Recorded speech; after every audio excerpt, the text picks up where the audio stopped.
Hey everyone. Hey family and loved ones and friends, challengers and reflections and teachers, beloveds, companions, and reflections. How are you doing today? So I wanted to pop on here because I have some things to say and some things to share about my last month. Love always. The love that's been growing and being attended to and being enjoyed and being cared for in so many beautiful ways. So just playing and practicing and doing my thing, showing up every day to be love for me and we, to the best of my abilities, to be loyal to the love I am, loyal to the love I am, to the love I get to be, for all that is dear and beloved to me. Choosing that loyalty, compassion, empathy. And so the other day when I came on to share, I was talking about some residual resentments and feelings of anger and frustration, irritation, and rage are coming up for me as an opportunity, an invitation to come back home to me, to look within and let love show me what love was offering and asking me. And so, I got some good streams and some good messages and some good continuity in this process and journey of healing and individuating.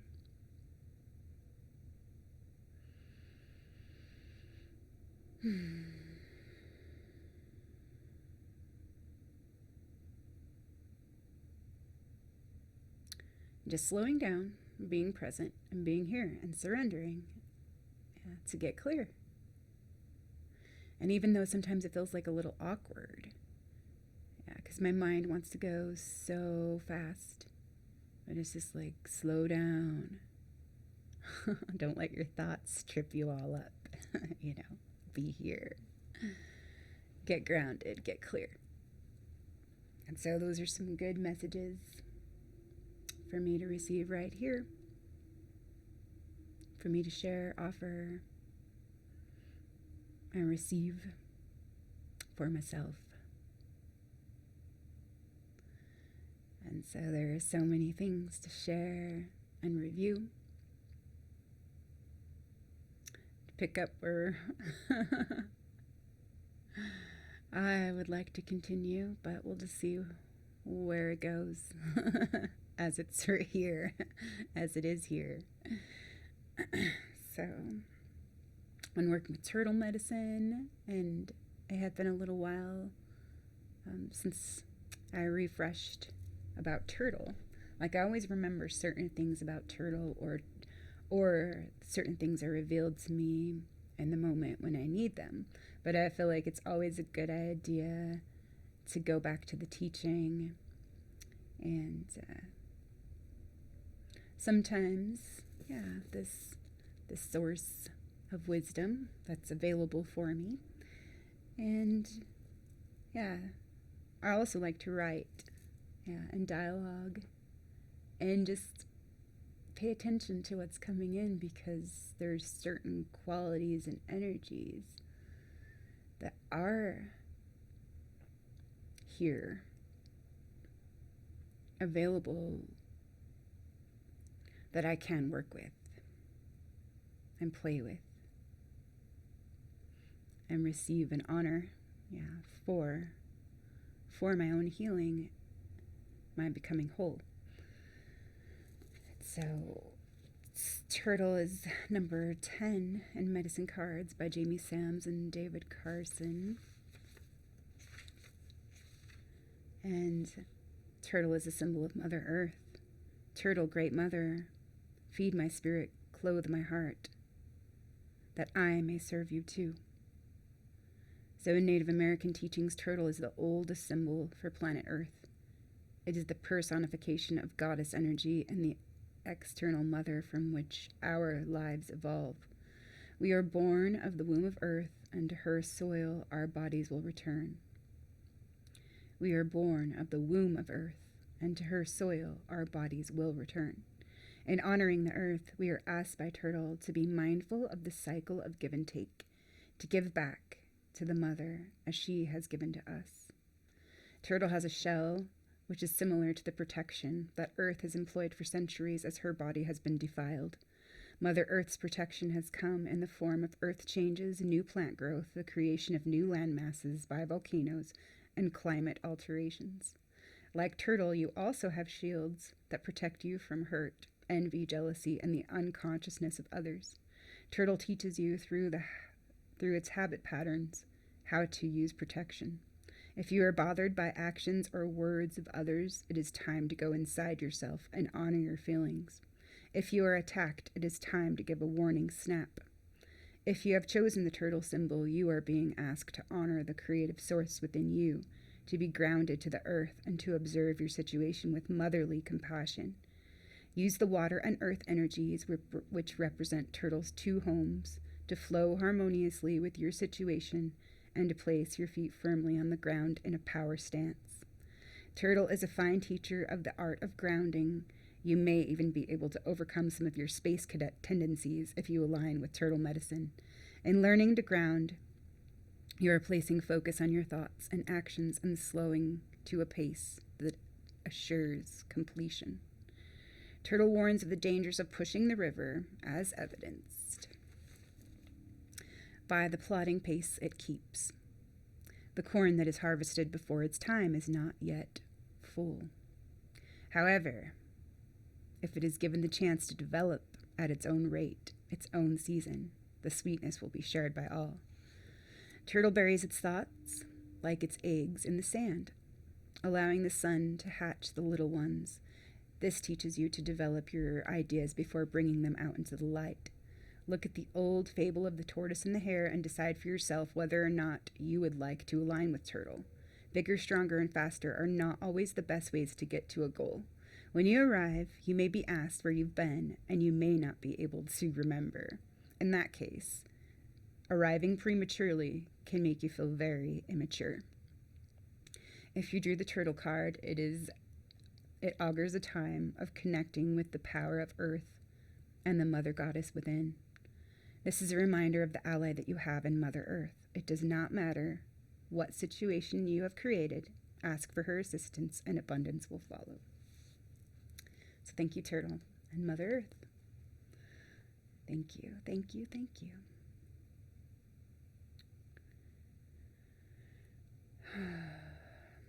Also, another ally that's been coming up too lately, of course, to play with is Coyote. And Coyote's the trickster and the saboteur. And I thought it was really, really funny. Yeah.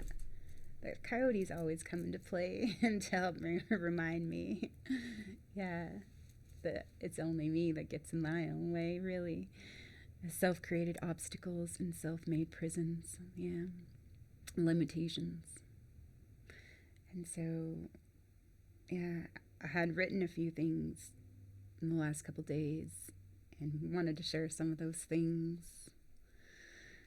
Yeah, some of those realizations, some of those fun ways, yeah, to play with ourselves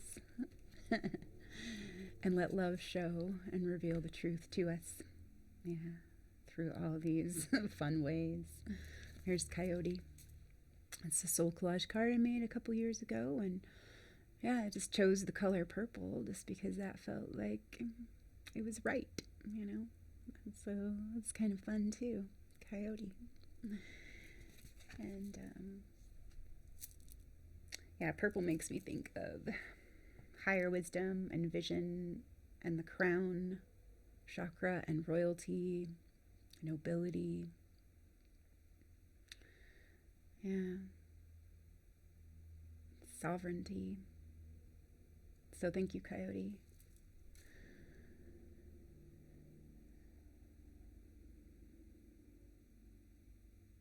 Coyote medicine. It is so funny, the trickster that's always deceiving himself and getting himself into all sorts of sticky situations. And so I have this new stack of cards that I was drawn to in the last week. I shared a couple of my other cards that had been on my desk for the last couple months, and now it's a new cycle. So now I have some new cards to play with and work with, some of these images and archetypes and aspects. Super interesting. So a lot of birds have been coming up as well, and I've been playing with feathers and the element of air lately. I haven't really played a lot with the air. I've played a lot with earth and water and fire, but not a whole lot with the air. And so it is interesting that when I read about eagle the other day, you're being put on notice, to engage and play with the element of air. So it was super interesting, a lot of things in the last couple days about birds and feathers, the air and the higher mind and the imagination. All those kinds of things. So I'll share just a little bit about that in a few. But first I will, go through some of these cards I have. And so the first one on the deck was the coyote. And then this next one, it's all about the light and illumination and seeing that light within ourselves and how the inner and outer are not separate.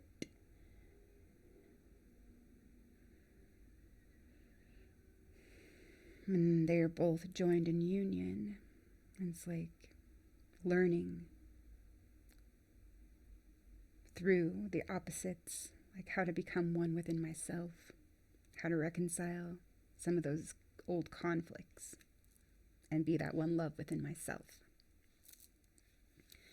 So this is just an image that I found somewhere in a magazine and put it together.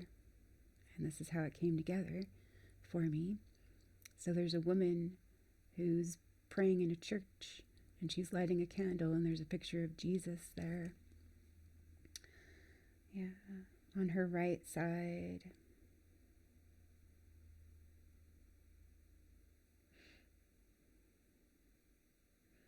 And on her left side, there's a picture of a chandelier with electrical light.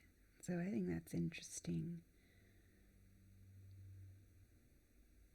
That is super interesting. And it does have like an aged look to it.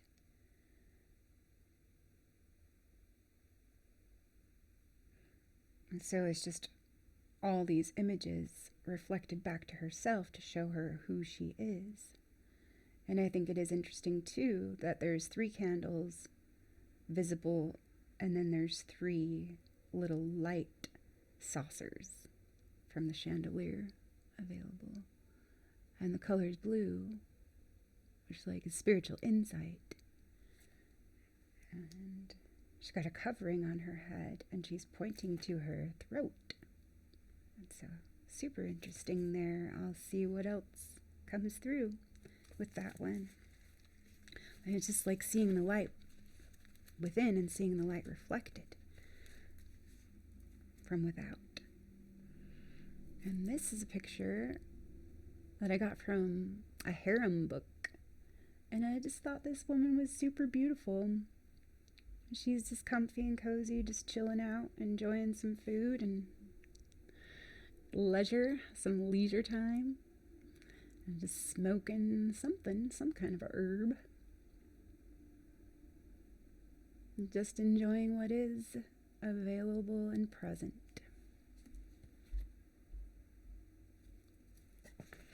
And this is Tara, the mother of Buddha, the mother of all mothers, the mother of all. White Tara. This is a bird, who has his face covered, and his eyes are covered, but he can see and he can feel, and he knows which direction to go when it's time to go, and he's held. And it's like that spirit within that will move through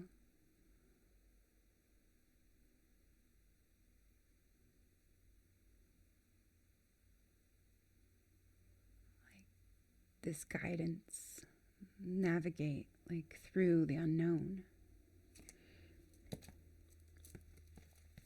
And here's a white wolf with a black background, a dark black background.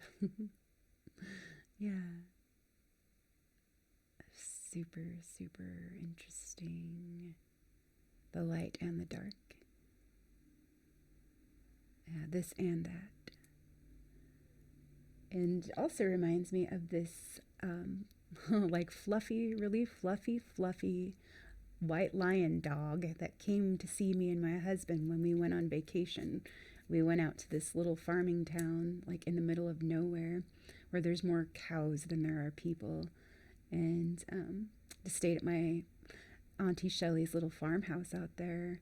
And just, yeah, to get away from some of the noise and just to take a little break and reset and regroup and, yeah, just enjoy a little getaway, a change of scenery.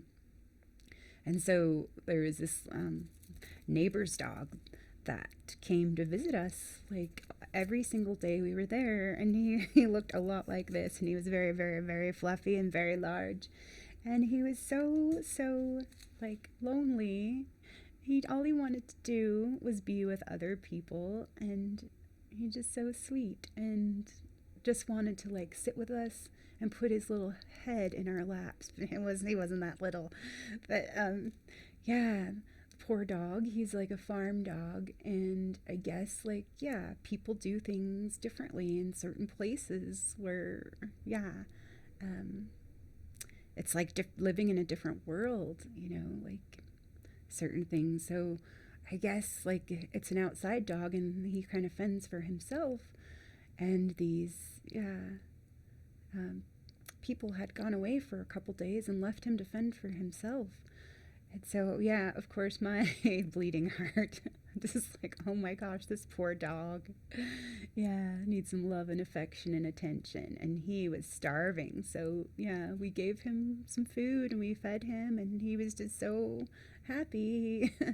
Yeah, he greeted us in the morning and at night, and would come back a couple times a day to come see us, come hang out with us. And it was really sweet and cute, But I did my best, yeah, to let go of judgments about how other people do or choose things.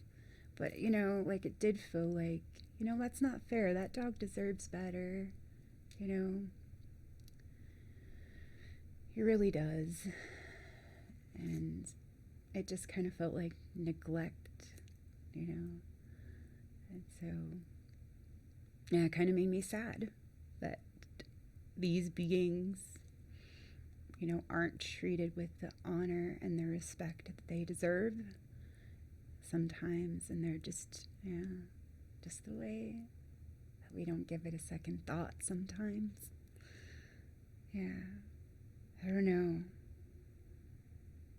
if we just justify certain things like, oh, he'll be fine, I don't know, but I'm willing to look more into that.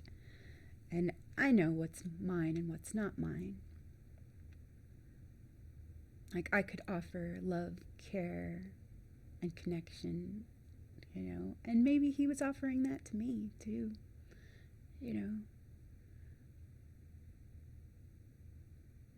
This friendship. And it is, yeah, it was one of those things, too. It was a couple weeks ago when I was working with friendship, and I was like, oh, how sweet, like little friend, this little large friend. Yeah. And, yeah, the first time that I saw him, he was running up to me, and he was a large dog, and sometimes it's like, oh, do you trust that, or do you, like, protect yourself and guard up, put your guard up, but he was just like, I could tell by his body language and stuff that he was just a happy little thing, and he's wagging. He just wanted a friend, to come say hey. And so just wandering for how many days, I don't know. But I asked one of the neighbors, hey, whose dog is this? Like, oh, they'll be coming back tomorrow and whatnot. He's been just wandering around town, looking for love. So, yeah, it was kind of fun to have, to be able to, spend some time with this little critter who just was a huge, huge, huge lion of a dog and just wanted his belly rubbed and his belly scratched, and he was such a gentle giant. And I think, it looks kind of similar to what they call a Spitz, and he had like the thickest fur, but underneath all that fur you could tell like how kind of like thin he was, and he was kind of in need of some nourishment, and we were able to provide that, and that was nice. I was glad we could share what we had. And so I'm glad he could share what he had with us, which was affection and love and just being. So, moving on now. Here's a picture of an mama eagle, and 2 eaglets in the nest. And then beyond this nest, beyond this home that we've always known, is the great unknown, the unknown life that we haven't yet known. And so it's like opening up to that vision and to that trust and to the inner wisdom to go forward and go through this darkness into the light. And so, eagle's been coming up a lot for me.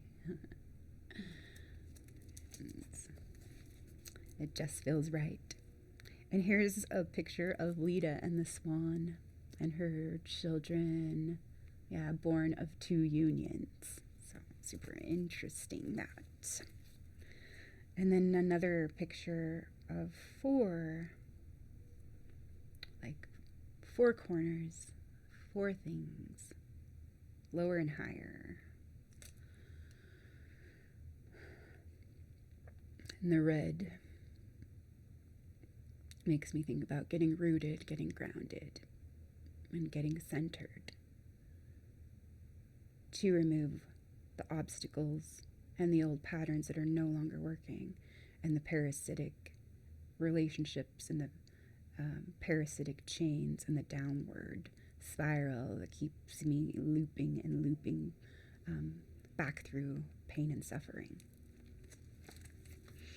And then here's a white card with the white peahen with a golden egg that says believe. Like, believe in your own self, believe in your own beauty, believe in your own light. Believe in yourself, believe in your love, believe in your life. And this card represents for me grief and expressing that sorrow and that pain, and knowing there's a bigger power that's greater than me, holding me in everything, holding me, we, and everything, because we are all part of the same thing. Here's a picture of butterflies. Butterflies and transformation, and annual migration. Following the path, navigating, and trusting, and surrendering. And this is Krishna, I believe. And it's a representation of the microcosm and the macrocosm, as above, so below.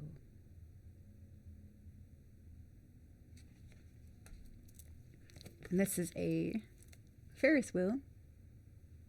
It looks like a very crazy, weird Ferris wheel. And there's a huge moth.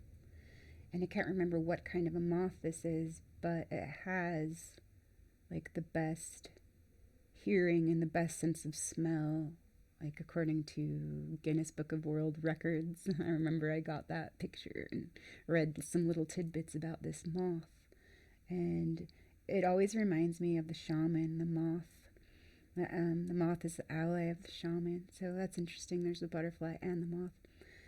And it's all about discernment and riding the wheel. So that's fun for me with all these feels. And then this is the threefold aspects of that creator within. It makes me think of the past, present, and future in certain ways. And floating in a jar.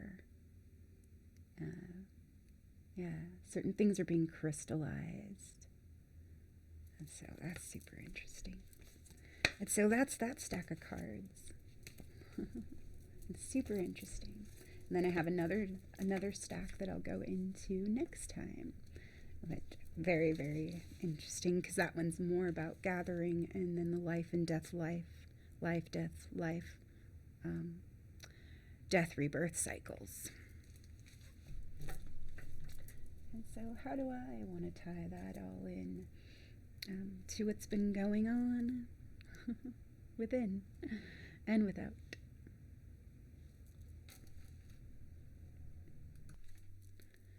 So I have been doing a lot of letting go lately.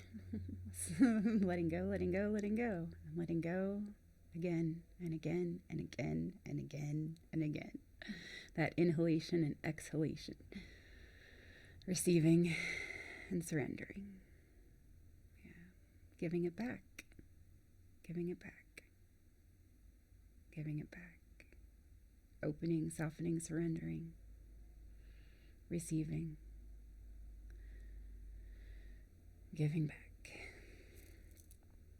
And there was something beautiful that I read from this Telegram channel that I follow. I'm only following one right now, so it's great. Like, some days I'll get like a couple different things and just like, oh, thank you. Thank you for this. Thank you for that. And it's affirming, so super affirming and confirming for me, like that I'm on the right track. So I'm going to share this, and I'll put the link in the description box.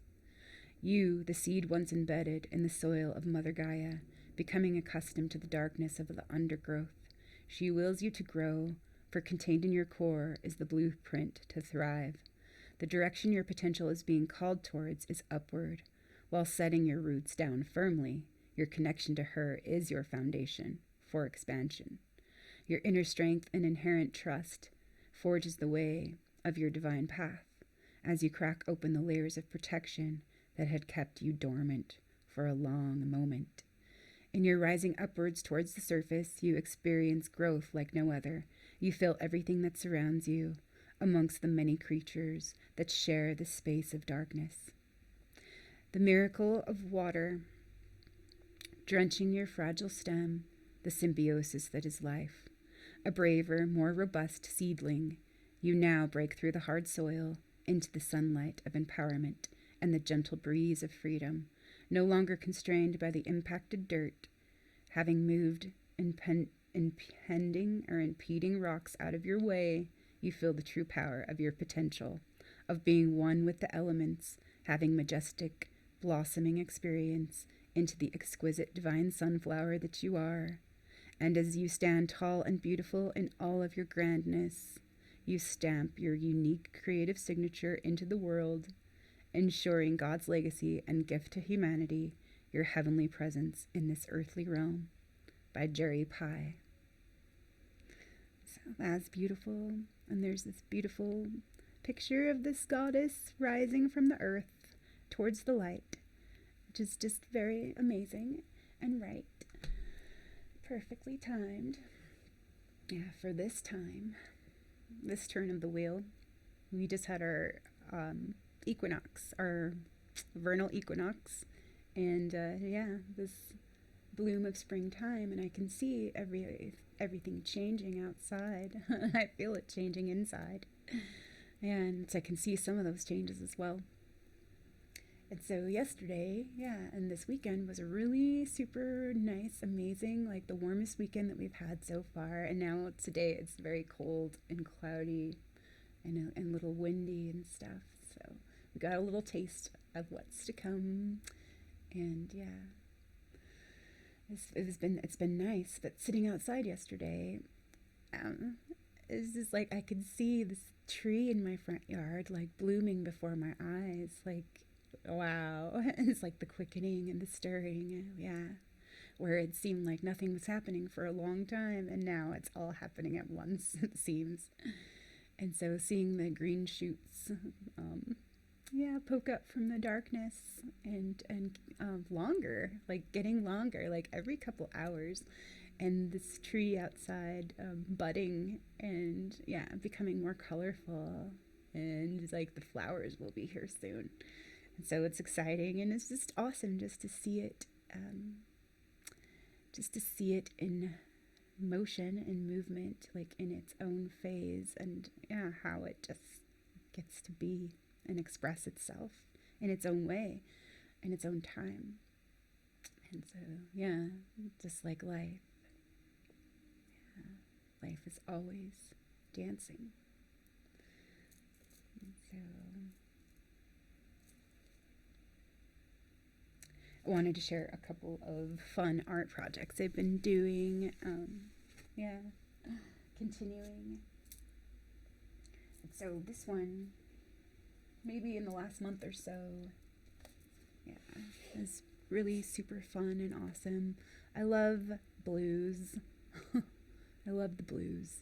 And so this was just done for fun. I had a friend come over and play with me in my studio, and this is what I did for fun. And so I see different things in it, and it's just very therapeutic and loving expressing myself. Here's a mixed media piece that I'm just doing just for the fun and the joy of it, not to really have it be anything or any one way, but just wanted to play with some things, and this is how it's turning out.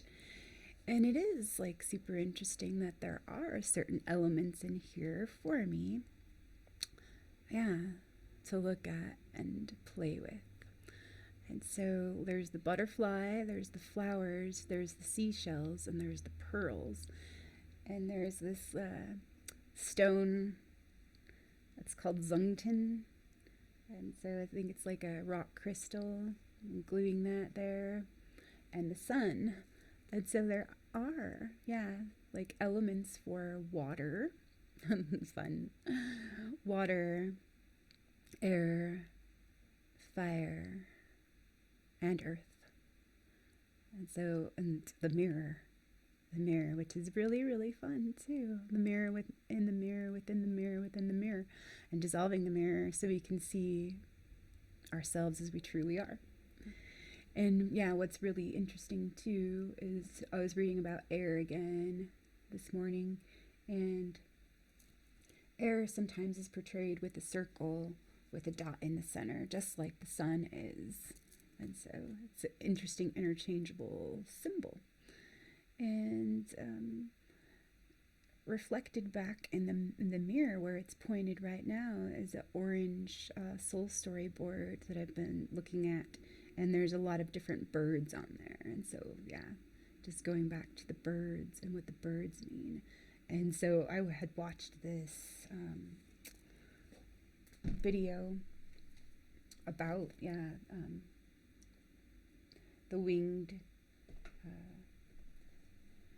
winged birds, or the winged star seeds, the bird tribes. And that was super interesting for me to look at and look into. And I've been feeling a lot of their influence in my life, especially in the last couple months and the last week. So really fun to see that. And then this is another one that I decided to do while we were on vacation, and it's just something that I get to pick back up and continue. It was a little project that I wanted to start for fun. I just used a stencil and some acrylic paints. It's a work in progress. It's another 12-pointed star and a feather there. And so, yeah, we'll see, where all this leads and what it gets to be.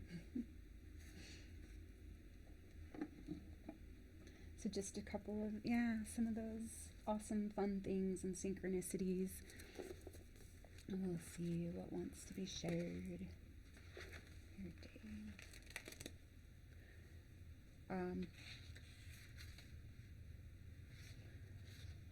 March 25th, 2022, Friday. Strange and intense energies to play with today. All of it was a gift in every way. Light, vision, illumination, wisdom and folly. Remembering, forgetting, choice, power, and responsibility. Polarity, judgment, conflict and resistance, resentment, disappointment, frustration, irritation, exasperation, anger, agitation, sorrow, grief, upset, bitterness, defensiveness, aggression, bubbling up to the surface this morning. I'm so done with people pleasing and giving my power away, trying to be one right way or an acceptable, pleasing way. The rescuer, the soother, the caregiver, the peacemaker, the saint, the nice girl, the good girl, the whore, the martyr, the miser. Indisposable. Yeah, is that what I want to be? Do I want to be pleasing so that I'm securing my own stability? And so what do I get to choose? Forgiveness. I am the witness. Letting go and seeing innocence. Letting go of what's not mine to carry. Letting go of what's not mine. Letting go of old beliefs, expectations and perceptions, stories and lies. Letting go of projections, programs, learned behaviors, strategies, roles, identities, judgments, limitations, attachments, fears, shoulds, and have-to-bes. Old patterns that only perpetuate suffering. They are disempowering and no longer true or aligned with who I am and what I know to be true love for me and we. So giving our minds permission to take a break, to take a pause and let go of the conflict. Thank you, I am safe. And so, there is another podcast that I revisited and shared and got to listen to again.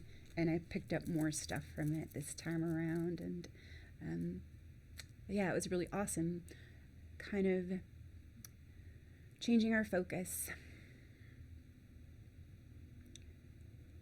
and our consciousness, our awareness.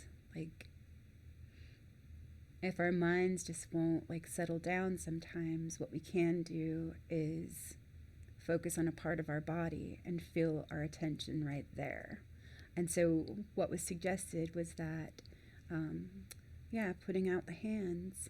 And the hands, have been coming up a lot. The power of the hands and feeling and touch. And being touched. Being moved. Putting out the hands and becoming aware of the feeling we have in our hands. And so, that was super interesting. And to come back to here, to come back right here, instead of being somewhere else in my mind. Being taken for a ride. And so thank you, I am safe. Eagle, turkey, turtle, ostrich, chick, vulture, chicken, cow, bull, tiger, lion, dog, bear, wolf, cat, rabbit, hare, butterfly, badger, weasel, and groundhog. I sometimes forget that others are going through their own experience, lessons, and trauma, and they need to recognize, experience, and discern, choose for themselves how they live their own lives. I can only offer a helping hand, heartfelt advice, encouragement, loves, and words of wisdom, and empathy, interest, care, or acceptance, to let them be as they are, to allow them to be as they are, right now, and choose to be present, to be with them as they are, or to respond and allow and act with care for myself and the whole good of all. We are whole, powerful, capable, worthy, all equal parts of the whole. And the reason I forget, or forgot, one core reason is that I was so busy protecting myself, my identity, and my image. How do others see me? Will they see me as good, enough, valuable, or worthy? And looking for safety, validation, acceptance outside of myself, so I could be myself, or be who I thought might be. Valued, acceptable, pleasant, received, validated, and seen as worthy of love.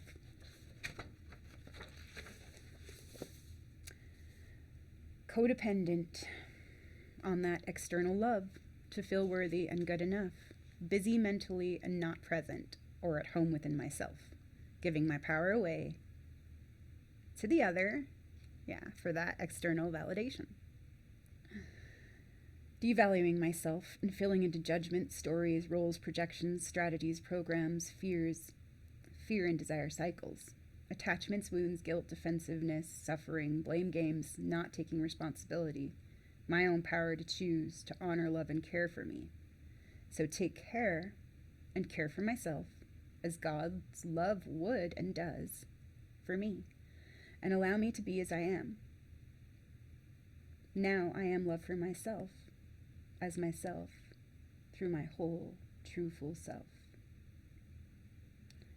Being the love that I am for myself just as I am right now. So March 26th, 2022, it's me and we, God and the beloved. Yeah, it's me and God. God and me. Playing with God, playing with me. Loving me and we, all we be. Just allow myself to be and receive all this love right here. For me, we. To be loved and to love, being loved. Allowing myself all I am, right here. Allowing myself all I am, all this love. Allowing myself joy and pleasure, fun and leisure, lightness, grace, fullness, ease, the delight in being freely, authentically alive. What is the difference between being full and being filled?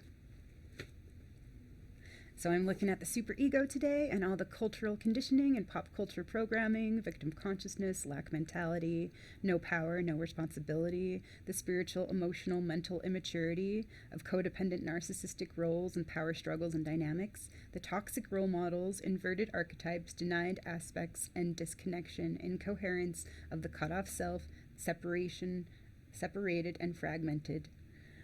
But knowing and becoming aware of the whole truth and remembering self-care, love for thyself, and knowing, trusting, honoring, listening, opening, softening, allowing, surrendering, yielding, receiving, offering, sharing, being, giving, love in action, taking care, letting go of all that is not love. To be right here. Transforming suffering through the power of grace, healing the core wounds of suffering. So letting go of agendas, expectations, letting go of judgments, letting go of fears, letting go of attachments, letting go of everything, to be nothing, to be no thing, all many, one within, at peace. Letting go, letting go, letting go, letting go. Lots of synchronicities with keys. The gene keys, life keys, keys of life, keys to liberation, keys of light and illumination, key codes, key rings, key transformations, key, chi, key. Rainbow body of light, Corpus Christi, life force energy. Don't follow anyone, trust yourself. The winged star seeds of the bird tribes, Avia, Ave Maria. Grace, liberation, freedom, responsibility, love, compassion, trust, and mercy, forgiveness, softening, and letting go, receiving. Listen, be still, and know that I am. I am that I am that I am that I am. Be still and know that I am God. Self, beloved. Grace isn't looking for anything. There's a couple quotes that I saw on this podcast yesterday, actually, and I think the woman's name was Tamayo, and she was from Ireland, and there's a couple gems and nuggets in there that I really appreciated, and they were really simple. So grace isn't looking for anything. Yeah, just be. And it's just like, there is nothing to fix, and there is nothing to achieve. Just receive it. Just receive what's here.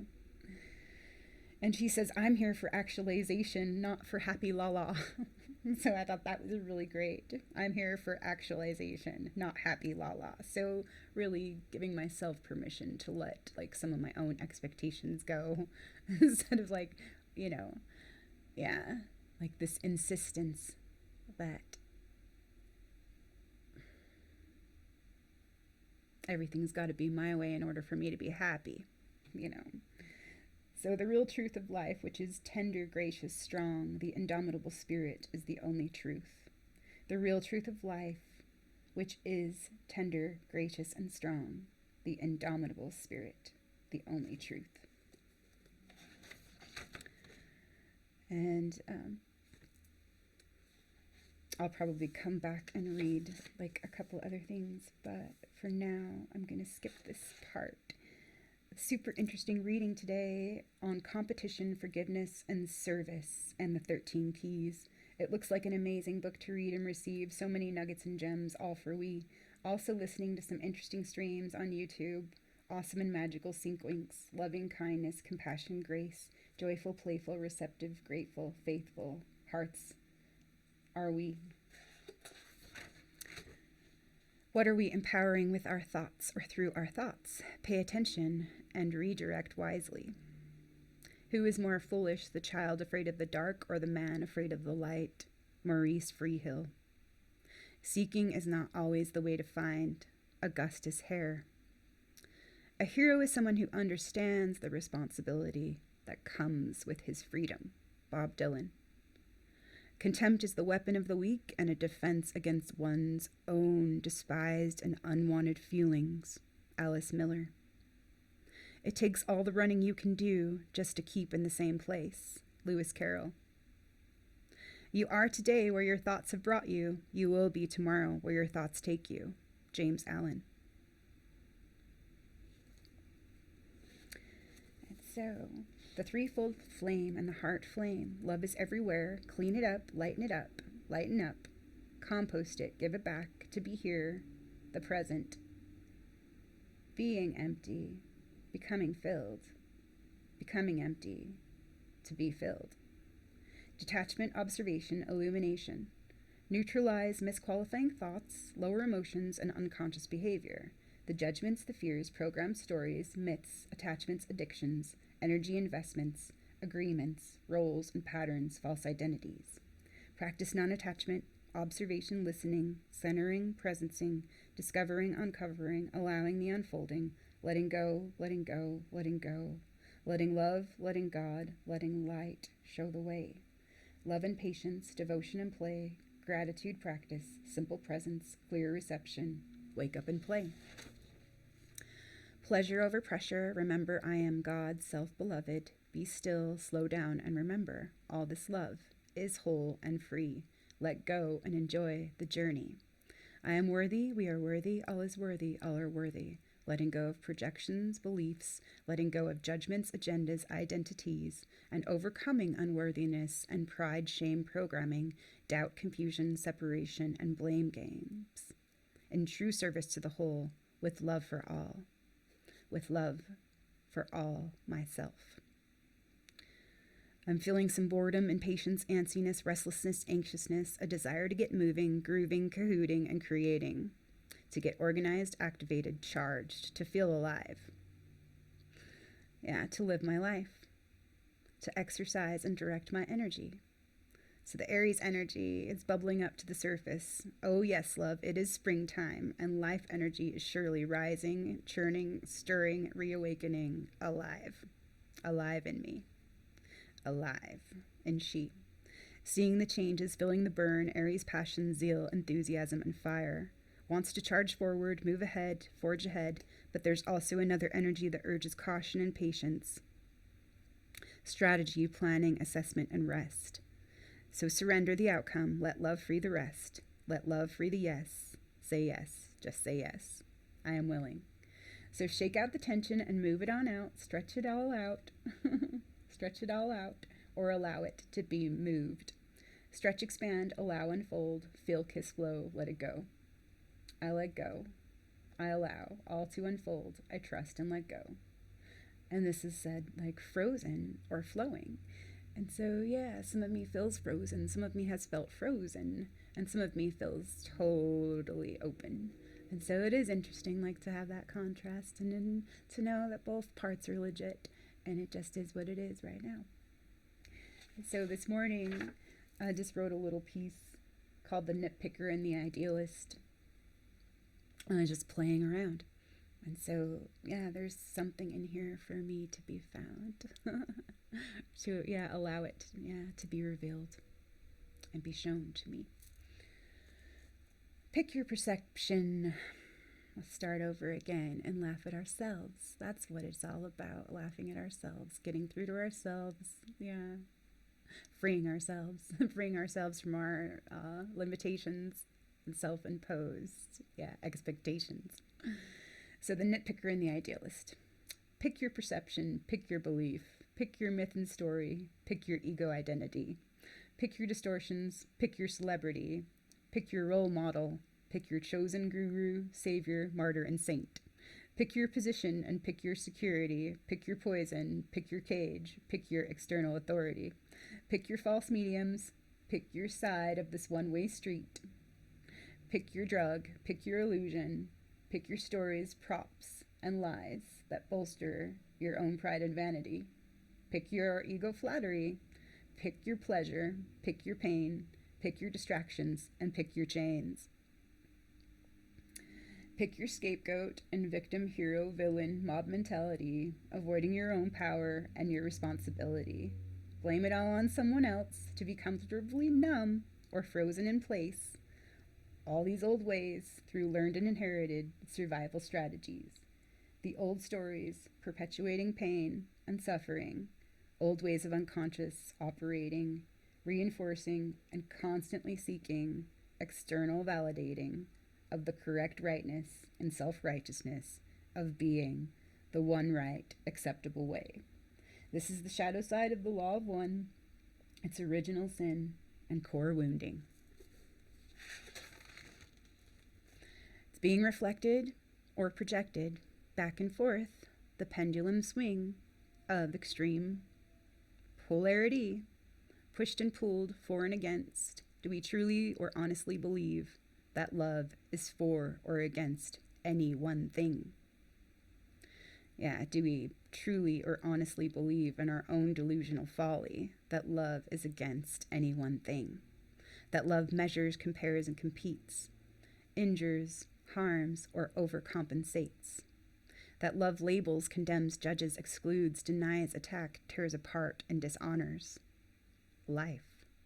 That love devalues, abuses, minimizes, rejects, punishes, or scorns its own self and withholds life? So check yourself, scan yourself, show self-care for yourself. Come back home to all you are, to all life is, to all we are. We have so much to unlearn and relearn about our true wholeness and about our true humanity. Love allows every part. Love accepts every part. Love lives within every heart. So open your heart and be at peace, fully, freely, completely, all thou art. Shining stars, remember all we are. I know, thank, honor, and remember all we are. Through this truth that lives in my heart, love always, always, always. I choose this, I allow this, I free this to be, I receive this, I offer, I surrender to thee, to be this, all I am, all this love right here. So that's all I have for today. All that's written. And what else can I say?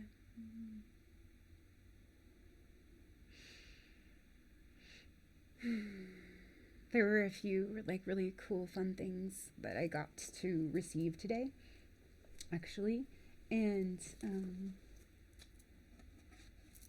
Last time I shared a little bit from this book, The Christ Blueprint, and it's another 12-pointed star. And what I was reading about was forgiveness, and it was so beautiful and so great, and it just exactly what I needed to help me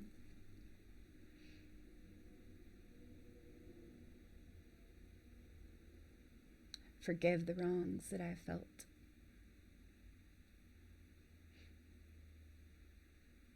Were against me. And for some reason, I'm flipping open to polarity. Page 164. And the embodiment and the womb, which is super interesting.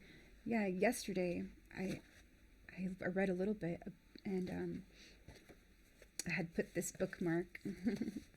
This is what I use as a bookmark. One of my soul collage cards. This is Kuan Yin, compassion. And actually, it is compassion, Kuan Yin, page 219. So that is super fun. To choose kindness is to choose gratitude, as it shows that you value the kindness that you have been given in order to exist and even have the blessing of having a body. God has extended the kindness to you, and now to receive more of this kindness, we give it away in action to our fellow beings.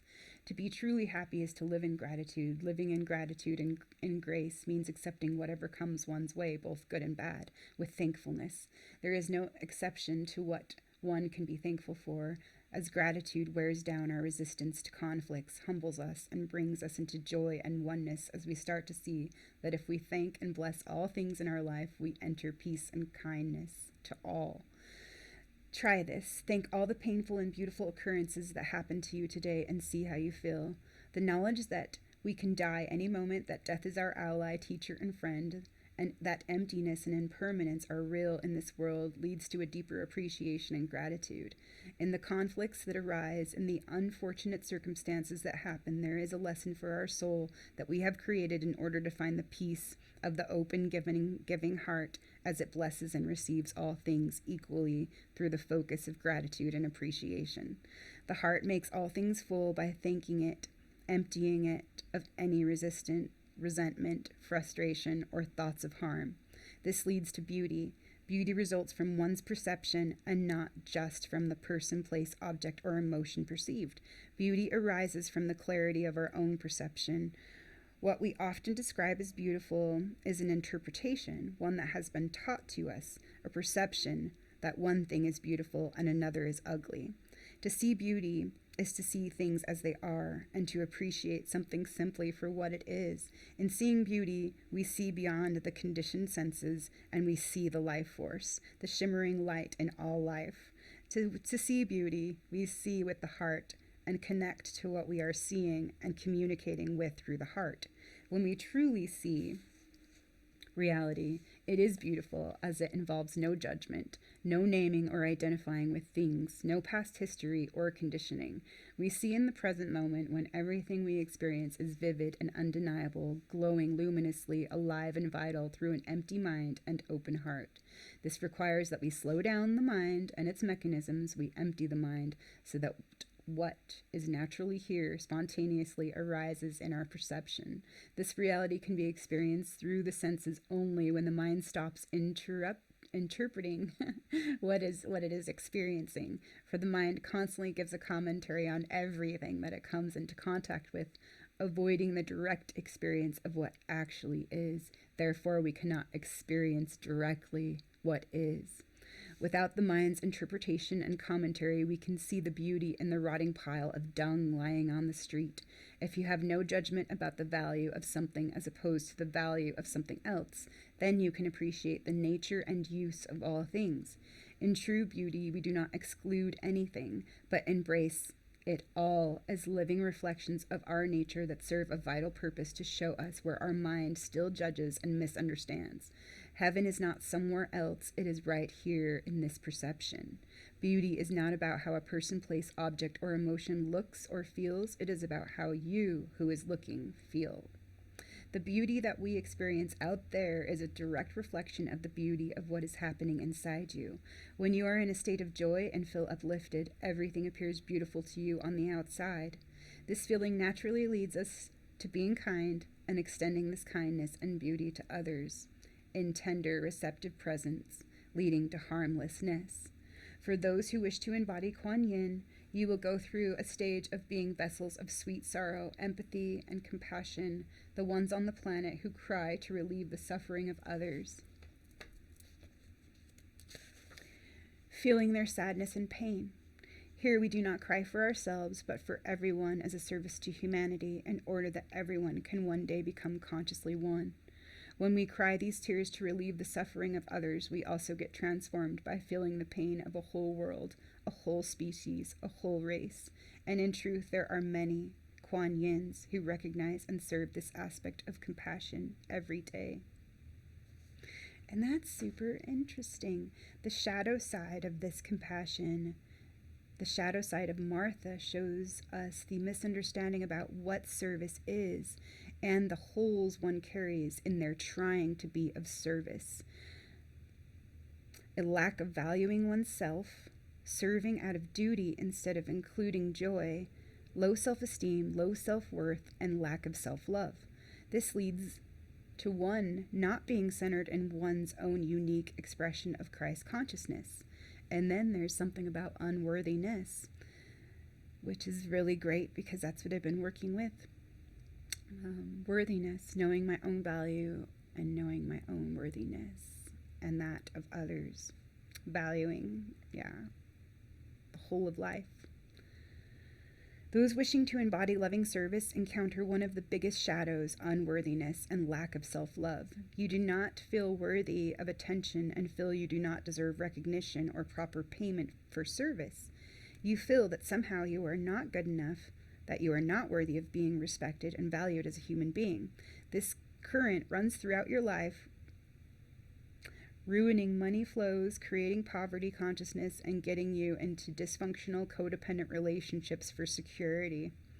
This feeling sabotages all the dreams, hopes, and aspirations that your soul may feel is its mission and what you may aspire to. The feeling, am I good enough, and do I deserve this, are the underlying script.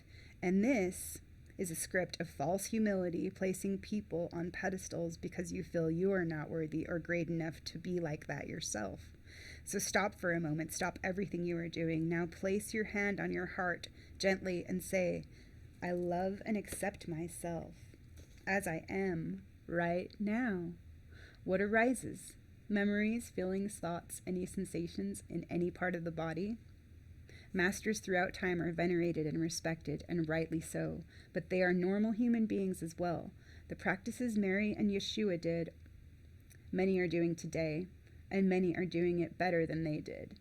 Yeshua himself knew this when he said, many will come after me who will do greater works than I. These people are here now. Maybe you could be one of them. This is no false humility, but true humility as a quality, what love is. To be a follower is to be a sheep, and sheep get slaughtered. To be a leader is to be here now, to be present. Followers are not living in the present, leaders are. By failing to value ourselves, we fail to value God. By valuing ourselves, by recognizing ourselves, we send out a message to God and to the world that we are here and that we are ready to stand up. By accepting second best, we put God second best, and we truly let ourselves down. The key words are should, could, and but. This is not my right relationship, but it will do for now. I will accept second best, or I should have done that, but. These are excuses of the ego, a trick of the ego to keep yourself small, trapped in a prisoner of the world of the small self and mind. The small self hates being the focus of attention, public speaking, and its biggest nightmare, for then you are thrust into the limelight. In both others' awareness and especially your own, you become the focus and are seen. There is nowhere left to hide. You have to shine your light. Unassertive, indirect, and unconventional, one shuns any confrontation, has difficulty in expressing oneself. Dislike of conflict and the need for a sense of peace drive one into feeling inferior and inconsequential. This then leads to one neglecting oneself personally and what one has to do in one's life. The sense of stability and dependability this mind gives to others is often a mask for your own feelings of unworthiness or need. You are there for everyone apart from yourself, out of touch with yourself and what you need. The needs of others become your priority and your way of gaining self-importance and value in life, as it feeds your hole of worthiness. H-O-L-E. Oh, as it feeds your hole of worthlessness. By focusing on others, becoming attuned to the needs of others and their environments rather than your own inner voice, you lose deep contact with your own unique essence, which paradoxically is what you are looking for. Rationalizing this as noble, selfless service as a spiritual ideal becomes dangerous. The confusion this elicits leads to complications. Doing well for others becomes a humanitarian mission of creating the effect of a problem and not the cause. Inherently, many women wishing to embody the service of love can feel deep down in the subconscious that they are not worthy of love, beauty, and the glory of God. They feel that others have it while they feel unable to receive praise and love without a sense of false humility, born from the sense of not being worthy enough to truly receive it. This results in your developing an inferiority complex. You stop listening to your inner voice, which knows you deserve it, and listen to others whom you feel do have it. Here, one has to be in the mind to compete and to stay afloat in a man's world, all the time denying the impact, the power of softness, and the warm, dark, deep unknown that holds the greatest promise, both for you and humanity. This is held in the womb, the seed of the soft silence of the black light, guarded by sadness, sexual disconnection, betrayal, and longing for what you know to be true, but which you cannot grasp as you become ever more lost in the twists and turns of the labyrinth mind that strives to understand rather than accept and be what you simply are. The energy of Martha supports others into flowering into their own greatness, but forgets to nourish and own her own greatness. This comes from being too much in awe and giving away her power, leading to a false and disempowering humility, staying small to avoid claiming and rising up to her own mastery. There is a false sense of safety in feeling small, whereas being big, powerful, and recognized elicits fear of persecution, judgment, and ridicule. Your playing small does not serve the world. There is nothing wise about hiding your light and power so that other people will not feel threatened or insecure around you. As you reveal your own light and power, you act as a beacon to give other people permission to do so as well. Super awesome. I hadn't read into that far, and so that was so amazing. And so I'll just share this one little last part about polarity. Put on my glasses because it's getting a little darker in here. And, polarity. So this might be a little triggering for some people, but I'm just going to offer it, and it's up to you how you choose to receive it or not. So polarity. Lucifer is one of the original creative intelligences born directly from the mind of God to help create the blueprint for matter in the third dimension. Through his penetrating laser-like intelligence, he sees the infrastructure of form into manifestation. We access this through the intellect that seeks knowledge and wisdom for liberation. Lucifer holds the blueprint for polarity, part of which is utilizing sexual polarity to achieve oneness. Lucifer manifests the polar energy field on Earth and our universe and sees to it that this field keeps doing its job. And this all serves love, as love wished to see itself in the beginning of creation. And how could love see itself without forms and the apparent dance of duality? The perception of Lucifer is that he is rebellious and that he betrayed God, creating his own empire in contradiction to God's wishes, that he is a law unto himself, and that his world is a world created in defiance to God's law. Nothing is further from the truth. What we do not properly understand is that from the co-creating forces of light and dark, male and female, a new reality arises. The core of Lucifer is primarily committed to the proper functioning of the polar system, which is how the dance of creation and matter is formed. Polarity is how matter is formed and how creation is generated. The correct use of polarity ensures a stable, continuous, ever-unfolding, perpetual creation, if it is in harmony.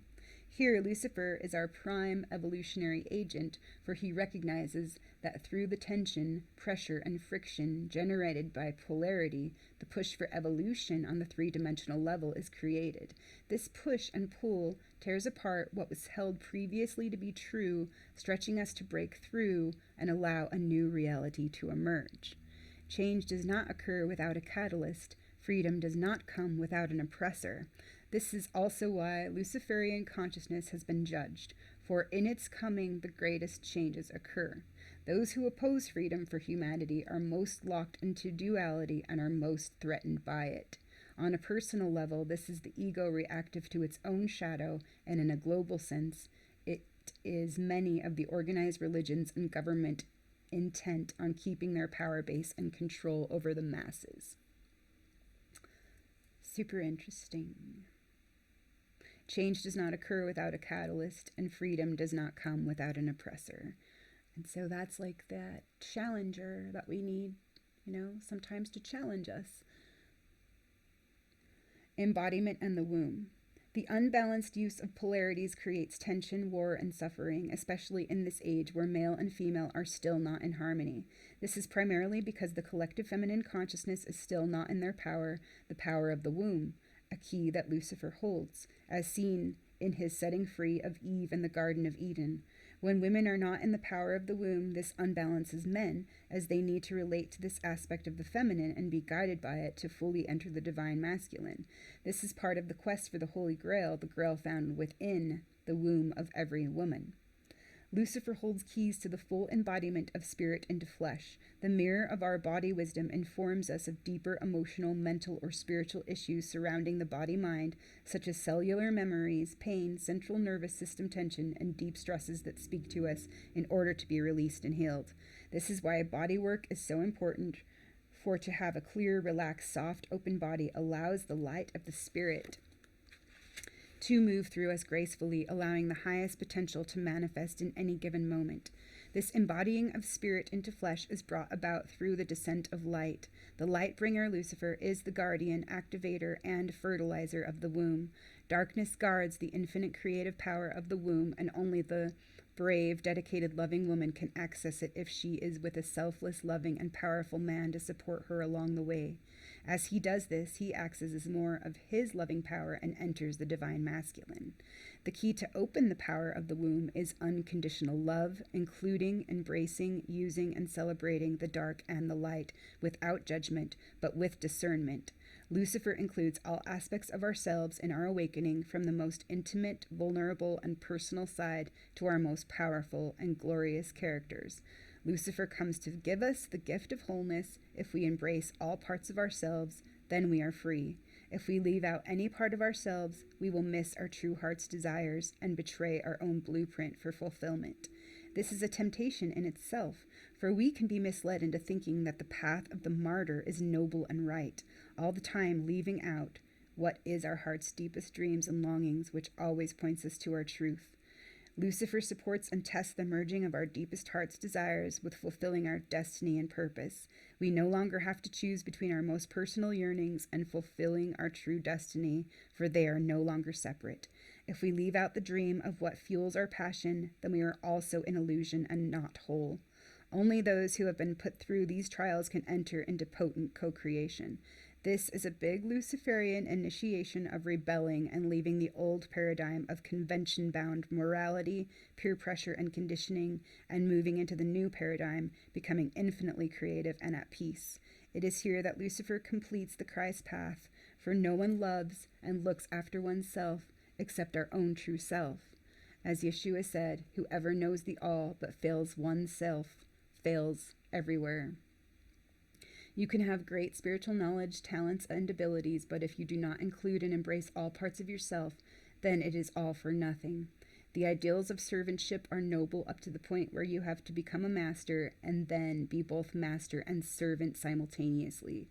This allows you to be wise, self-empowered, multidimensional, intelligent, free, and playful, able to claim that you are a part of God. As Yeshua said, I and the Father are one. Choice. The power of choice allows us to create our destiny. Within the power of choice lies our ability to include all parts of ourselves in our awakening, from our deepest primary needs to cosmic and personal states of there being no I, pure selflessness. This then becomes divine selfishness. What is good for me will naturally be good for all others. In this embrace and inclusion, nothing is left out, and the sense of false duty to fit into the collective consciousness is left behind, so a new sense of responsibility to be all that you can be arises. This inclusion does not negate anything or anybody, but includes and honors our deepest passions and desires as our road to awakening. Divine selfishness extends outward by honoring what lies within, at our core. By honoring our knowing, we then share a beacon for others to realize that doing what is good for our soul is good for all others as well. Choice was created through Lucifer in order to birth infinite possibilities that have never been done or thought of before. That's the novelty. This creation of duality allows us to experience what we have never experienced before. Or allowing us new turns and twists in our pathway that lead to more excitement, bliss, growth, and abundance. The unknown is lived in through choice, and it is the unknown that leads to our living our greatest love. When we choose anything that lies against the grain of what we are told by society, by our peers, by what is expected of us, by the collective thought forms of the world, we experience something new that opens up new possibilities for everyone else. This rippling out effect of our actions to venture forth boldly, innovative, and live our passion touches, moves, and inspires others to do the same in their own lives, however that may look to them. The judgments, condemnation, and fears of the collective get gradually broken down in you and in all others through these actions. Pioneer, and soon everyone else will pioneer too. Well, that's super awesome and pretty great. And one more little thing that I got to receive earlier today. I flipped open my Letting Go book. It's been a minute, since I've been looking into this one. David R. Hawkins, The Pathway of Surrender. I flipped it open and to 124 on the chapter of anger and using anger positively. And it's on self-sacrifice and acknowledgement, resentment, and expectations, which was perfect because that's what I was, sharing the other day. It related to all these things. And it's like I just got to read this whole chapter again, basically. And so it was perfect, just the way that it got to be. And so, using our anger positively. So anger can help us get in touch with certain energy that we've repressed. And it can just help us make contact with that anger, and then we can use it and direct it to be a positive force in our life to catalyze change. And so that's basically the gist of it. If something happens at work where, we're upset with our boss, and so what can that help us do? It can help us shift something, or it can help us change something, or move towards something that's more aligned, with what we want and with who we are. So the helpful approach is to view the energy of anger positively and to use it to fire up our ambitions and our actions in a useful way. For instance, let's say that we are angry at our boss and we feel resentful. He never seems to acknowledge our abilities or efforts, but we know it's unwise to express anger and resentment because it would very likely result in the loss of our job, or at least bring on the continued resentment of the boss. At best, the expression of anger would result in a tacky situation. So instead, we can make a decision to use that energy in a constructive way in our own behalf. It can be the inspiration for us to create a project that, because of its excellence, it proves our point. It might be the energy for us to move up and out of a situation that is unsatisfactory. So we can utilize that energy to create a new job or opportunities to find a better job or to form a committee to improve our employment situation, to start a union or whatever we think would benefit our personal goals.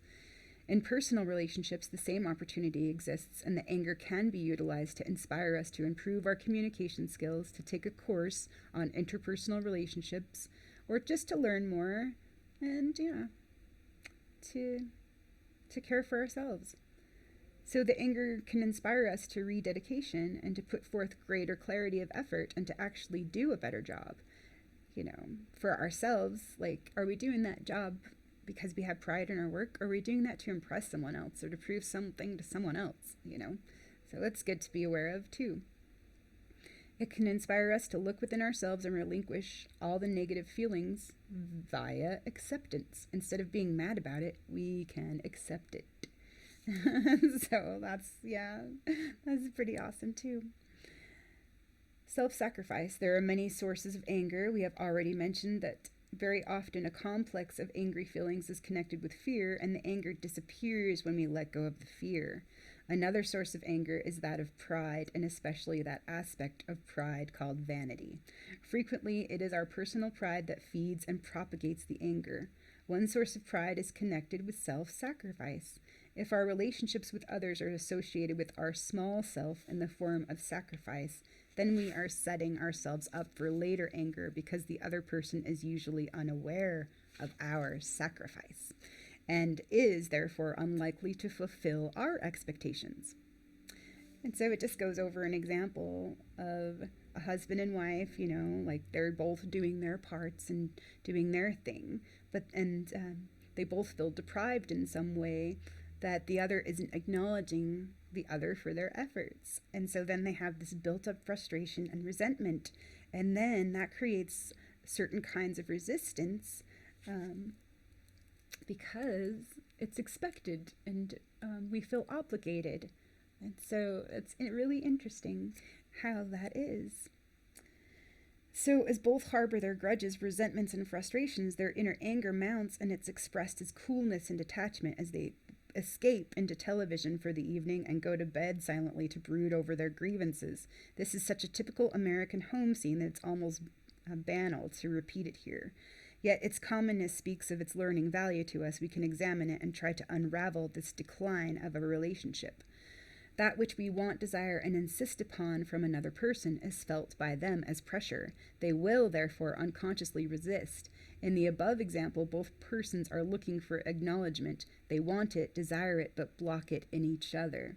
Each side feels pressured and consequently resistant. The resistance is because pressure is always felt by us as a denial of our choice. It is felt as emotional blackmail. The unconscious formula goes, "Give me what I want, or I will punish you," by withdrawal, anger, pouting, sulking, and resentment.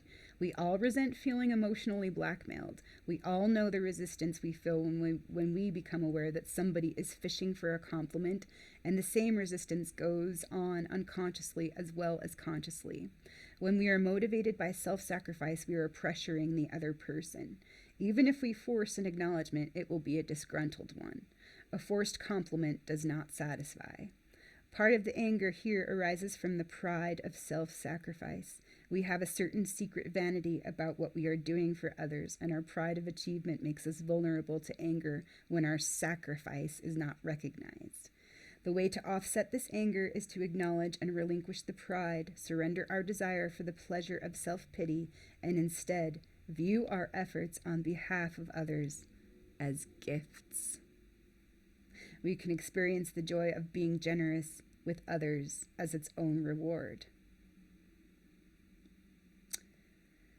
So the way to offset this anger is to acknowledge and relinquish the pride, surrender our desire for the pleasure of self-pity, and instead view our efforts on behalf of others as gifts. We can experience the joy of being generous with others as its own reward. Acknowledgement.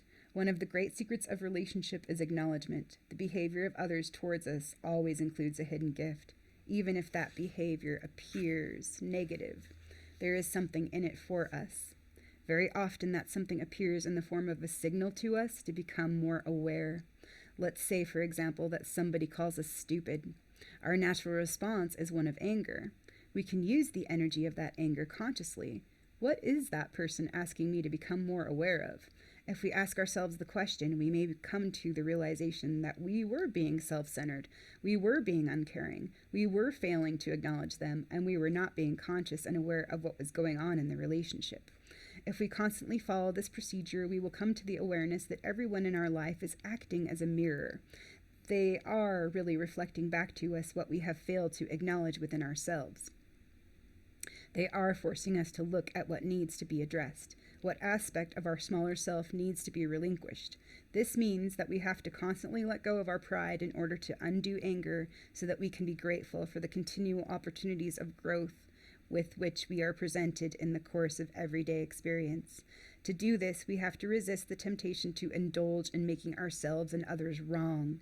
If we look at the small self aspect of ourselves, we will see that making ourselves and others wrong is one of its favorite activities. Example, politics and the media. This is because the small self is ignorant of better ways to accomplish our goals. It does not see the alternative, which is choosing to change a situation out of free choice. One way we force ourselves out of unsatisfactory situations is by making ourselves or the situation wrong. Instead of merely choosing to find a better job, for instance, our smaller self makes the job, the boss, and the fellow workers wrong. Because of the picture of wrongness, the situation now becomes intolerable and we are forced to change it. How much easier it would have been had we just simply chosen to move on to a better situation. However, because of our sense of obligation, guilt is very often the block to this simpler way. In other words, because of what has benefited us in a situation, we feel guilty about leaving it. So, the unconscious ingenuously has created the whole mechanism of wrongness to force us out of dead-end situations. This often happens in interpersonal relationships where we feel that we have to make the other person wrong in order to justify leaving them. Resorting to the mechanism of wrongness is simply a denial of our own freedom to choose. One source of anger stems from the unacknowledged acts of the love that we have expressed to others. Love in this context means the everyday simple forms of lovingness that go on in every human relationship in the form of thoughtfulness, consideration, polite gestures, encouragement, and providing. Very often, an internal dialogue can go on for years about our resentment over the other person's lack of appreciation for our feelings about them. If this is so for us, it must be the case for others as well. There are people, therefore, in our life who are walking around with an endless mental stream of thoughts about us having to do with our lack of appreciation of their feelings for us. This whole arena of anger can be offset and prevented when we see the enormous value of simply acknowledging the gestures of others towards us. This means to acknowledge all of their communications to us. For instance, if friends call us on the phone, we thank them for calling us. The reason for doing this is that it makes the other person feel complete and secure with us. It is an acknowledgement of their value in our life, and everyone feels pleased when we acknowledge their value. By this simple mechanism of acknowledgement, it is possible within a matter of days to transform all of one's relationships in a rather dramatic way. This acknowledgement does not have to go on in the outer world, but can take place within oneself. As we examine our relationships, we can ask ourselves, what have I failed to acknowledge in those with whom I have daily contact? It is a very valuable experience to pick someone in our life who, in our view, is critical toward us, and now, within ourselves, begin to look at how we have failed to acknowledge them. We surrender all of our negative feelings about them, and we begin to give them credit, affirming their value to us. Their value may simply be that they are a spur to our emotional growth and development. The nagging spouse or the scowling neighbor is trying to say something. Almost always in this sort of situation, such persons are not feeling acknowledged for the contribution they are making to our life. Once their value to us has been acknowledged, the nagging stops. Expectations. When we stop pressuring others with our expectations, we create an opening for them spontaneously to respond positively to us. When we stop pressuring others with our expectations, we create an opening for them spontaneously to respond positively to us. We can, in a prophylactic move, offset resentments by shifting what we have done for others from the level of sacrifice to the level of a loving gift. We can then acknowledge ourselves for this move and drop our expectations, which will dissolve the resistances in others. A simple experiment illustrates this shift. Yeah, and this little story was about a guy who he bought some new shirts, and he was really happy about it. He wore a shirt to work, and he was like expecting like everyone to notice his new shirt, but nobody did. And he was like, he felt so butthurt about it. And then he decided to try a little experiment, and he was like, okay, so I'm just gonna wear this because I want to, and yeah, it's something that I like, and it's something different, and it's something that I don't usually wear, and I think it'll just be kind of fun. So I'll let go of other people like even noticing this, and it's fine if they do, and it's fine if they don't. And so yeah, then he actually like left the house dressed with this new shirt on, and then everybody started recognizing, oh, hey, is that a new shirt? That looks good on you and stuff. Whereas like when he was expecting it before, like nobody noticed it and nobody saw it. And yeah, it was just it's kind of interesting in those ways. We're unconsciously, we can feel like we're being pressured and we're obligated to respond in a certain way. It doesn't feel very good. And so like, yeah, it's awesome that what it did say, we surrender all of this, and we create that space for them to respond positively to us or in a spontaneous ways. And so, yeah, that's pretty amazing. So expectations of others is a form of emotional blackmail. We can feel our resistance when others pull for certain emotional goods from us. Yeah. We can get away from being emotionally blackmailed by looking at how we do it with others, and then we can let go of wanting to manipulate their emotional responses toward us. Another way of preventing anger is by making a decision within oneself no longer to accept invalidation from others or the small aspect of oneself. This decision can be in the form of a firm declaration: I will no longer accept invalidation from myself or others. When this is coupled with the habit of acknowledging all that is positive within ourselves and others, relationships rapidly change, their potential sources of anger having been removed. Wow. And this is all related to all these things that I've been working with and playing with the last few years. And so it's really amazing to see it come full circle and to see how much I've learned and how much has shifted. Yeah. And being, shifted right now. And the next little part is chronic resentment, which I thought was super awesome too, because I didn't realize like how much resentment I was carrying and holding on to. And so this actually goes into forgiveness again. So it's going over like this study that they did at Stanford, the Stanford University Forgiveness Project, and it measured people's blood pressure before and after forgiveness, and all the people with hypertension showed drops in their blood pressure once they started letting go of emotional pressure they had built up over the years. They were relinquishing anger and resentment.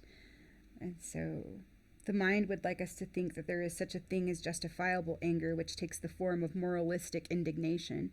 If we look at moralistic indignation, we will see that it is propped up by vanity and pride. We like to think how right we are in a situation and how wrong the other persons are. We get a passing cheap little satisfaction out of that, but our muscle testing proves that the cost is what the cost is to our overall emotional and physical economy. The price we pay for chronic anger and resentment is sickness and premature death. Is this worth the small satisfaction of being right? The cost that we are willing to pay in these kinds of circumstances is sometimes surprising.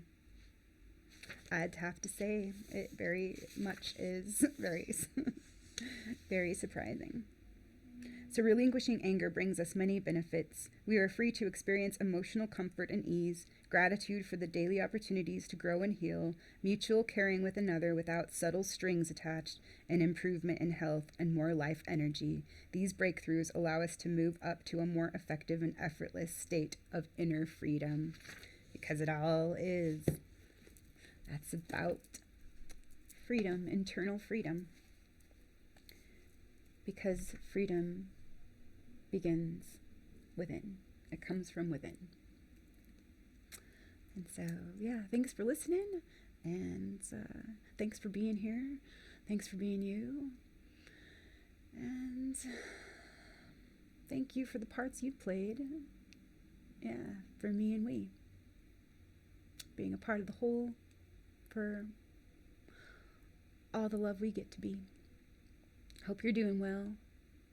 Hope you're choosing good things. Hope you're loving and being love for yourself. Okay, I'll talk to you next time. We'll see you for now.